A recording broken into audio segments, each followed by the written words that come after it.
नमस्कार विद्यार्थी मित्रांनो, आपल्या सर्वांचं मनपूर्वक स्वागत. आज आपण इयत्ता चौथी मराठीतील पहिली कविता हीच अमुची प्रार्थना या कवितेचा संपूर्ण अर्थ आणि महत्त्वाची प्रश्नोत्तरे पाहणार आहोत.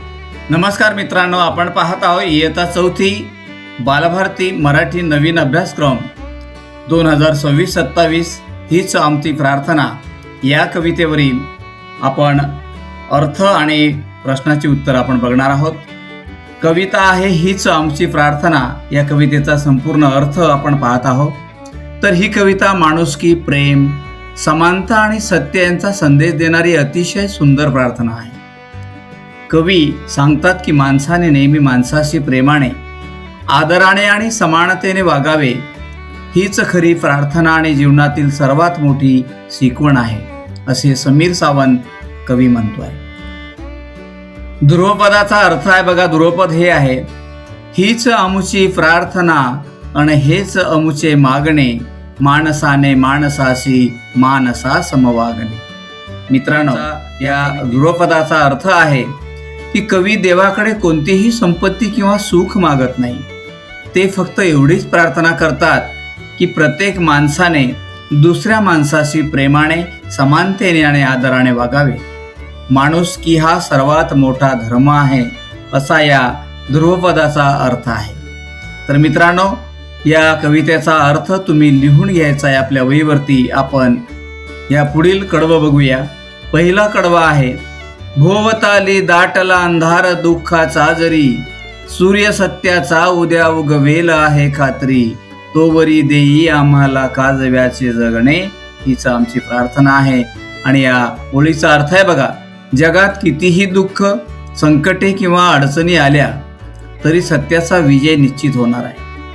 जसा अंधारानंतर सूर्य उगवतो तसाच सत्याचा प्रकाशही पसरतो आणि तोपर्यंत आपण काजव्याप्रमाणे छोटासा का होईना पण आशेचा आणि चांगुलपणाचा प्रकाश देत राहावा. मित्रांनो, या ओळीची शिकवण आहे की कठीण प्रसंगातही आशा सोडू नये आणि चांगले कार्य करत राहावे. आपण पुढील कडवा बघूया. दुसरा कडवा आहे, धर्म, जाती, प्रांत, भाषा, द्वेष सारे संपू दे, एक निष्ठा, एक आशा, एक रंगी रंगू दे, आणि पुन्हा पसरव मनावर शुद्धतेचे चांदणे हेच आमचे मागणे. या ओळीचा अर्थ आहे बघा, धर्म, जात, प्रदेश किंवा भाषा यावरून होणारा भेदभाव आणि द्वेष पूर्णपणे नाहीसा व्हावा. सर्व लोकांनी एकमेकांशी प्रेम, विश्वास आणि ऐक्याने राहावे. प्रत्येकाच्या मनात पवित्र विचार, प्रेम आणि शांतता नांदावी. मित्रांनो, या ओळीची शिकवण आहे बघा की सर्व माणसे समान आहेत. भेदभाव न करता प्रेमाने राहणे हीच खरी मानवता आहे. आपण पुढील कडवं बघूया. तिसरा कडवा यामधला, लाभले आयुष्य जितके ते जगावे चांगले, पाऊले चालो पुढे जे थांबले ते संपले, घेतला जो श्वास आता तो पुन्हा ना लाभणे हेच आमचे मागणे. या ओळीचा अर्थ आहे बघा की आपल्याला मिळालेले आयुष्य चांगल्या कार्यासाठी वापरावे. जीवनात सतत प्रगती करत राहावे. जे प्रयत्न करणे थांबवतात ते मागे पडतात आणि प्रत्येक क्षण आणि प्रत्येक श्वास हा अमूल्य आहे. गेलेला वेळ हा परत येत नाही, असा या ओळीचा अर्थ आहे. आणि या ओळीची शिकवण आहे बघा, वेळेचा सदुपयोग करावा, सतत पुढे जात राहावे आणि आयुष्य अर्थपूर्ण जगावे. मित्रांनो, हा सर्व अर्थ तुम्ही आपल्या वहीवरती लिहून घ्यायचा आहे. आपण बघूया आता कवितेचा मुख्य संदेश काय आहे. तर ही कविता आपल्याला पुढील गोष्टी शिकवते बघा. माणसाने माणसाशी प्रेमाने आणि समानतेने वागावे. सत्याचा नेहमी विजय होतो. संकटातही आशा सोडू नये. धर्म, जात, भाषा आणि प्रांत यावरून भेदभाव करू नये. सर्वांनी एकोप्याने आणि बंधुभावाने राहावे. आयुष्याचा प्रत्येक क्षण हे चांगल्या कामासाठी वापरावा. वेळ आणि जीवन हे अमूल्य आहे. थोडक्यात या कवितेचा आशय बघा. या कवितेत कवी माणुसकी, समता, समानता, प्रेम, सत्य, आशावाद आणि एकता यांचा संदेश देतात. सर्वांनी भेदभाव विसरून एकमेकांशी माणुसकीने वागावे. सत्याचा मार्ग स्वीकारावा आणि आपले आयुष्य चांगल्या कार्यासाठी खर्च करावे. हाच या कवितेचा मुख्य आशय आहे.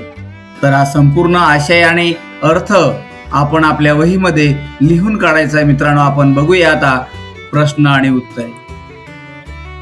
महत्वाचे काही 10 प्रश्न आपण या ठिकाणी देत आहोत. पहिला प्रश्न यामधला, कवितेचे नाव काय आहे? शाबास. तर कवितेचं नाव आहे हीच आमची प्रार्थना, हे नाव आहे. पुढचा प्रश्न बघूया आपण, कवीची मुख्य प्रार्थना कोणती आहे? सांगा बरं लवकर. बरोबर उत्तर आहे. उत्तर आहे, माणसाने माणसाशी माणसासारखे वागावे, ही कवीची मुख्य प्रार्थना आहे.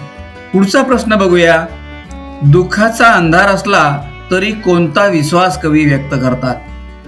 आठवा बरं. बरोबर उत्तर आहे, सत्याचा सूर्य नक्की उगवेल, असा कवी विश्वास व्यक्त करतात. पुढचा प्रश्न पाहूया, कवी काजव्यांकडून काय मागतात? सांगा बरं लवकर. बरोबर उत्तर आहे तुमचं, कवी अंधारात आशेचा आणि प्रकाशाचा मार्ग मागतात. पुढचा प्रश्न बघूया, कोणता द्वेष संपावा असे कवी म्हणतात? उत्तर आहे, धर्म, जाती, प्रांत आणि भाषेचा द्वेष संपावा असे कवी म्हणतात. पुढचे प्रश्न बघूयात, सर्वांनी कशा भावनेने राहावे? कशा भावनेने राहावे? द्या उत्तर लवकर. बरोबर उत्तर आहे, एकता, प्रेम आणि बंधुभावाने या भावनेने राहावे. पुढचा 7वा प्रश्न आहे बघा, मनावर काय पसरावे अशी कवींची इच्छा आहे? काय पसरायला पाहिजे मनावरती अशी कवीची इच्छा आहे? तर उत्तर आहे, मनावर शुद्धतेचे चांदणे पसरावे अशी कवींची इच्छा आहे. बरोबर उत्तर आहे. पुढचा प्रश्न बघूया, आयुष्य कसे जगावे असे कवी सांगतात? काय असेल याचं उत्तर? आठवा लवकर. बरोबर उत्तर आहे, आयुष्य चांगले आणि सत्कर्म करून जगावे असे कवी सांगतात. पुढचा प्रश्न बघूया 9वा, कवींच्या मते कोण पुढे जातात? आठवा उत्तर सांगा लवकर. बरोबर उत्तर आहे, जे सतत प्रयत्न करतात ते पुढे जातात. आणि शेवटचा प्रश्न आहे बघा, कवितेचा मुख्य संदेश काय आहे? आपण सर्व कविता वाचली आहे, म्हटली आहे आणि त्याचा अर्थही बघितलेला आहे. तर याचं उत्तर आहे, सर्वांनी माणुसकीने, प्रेमाने आणि समानतेने वागावे, हा कवितेचा मुख्य संदेश आहे. तर मित्रांनो, नक्कीच तुम्हाला या कवितेवरील अर्थ आणि प्रश्न उत्तर आवडलेले असतील. धन्यवाद.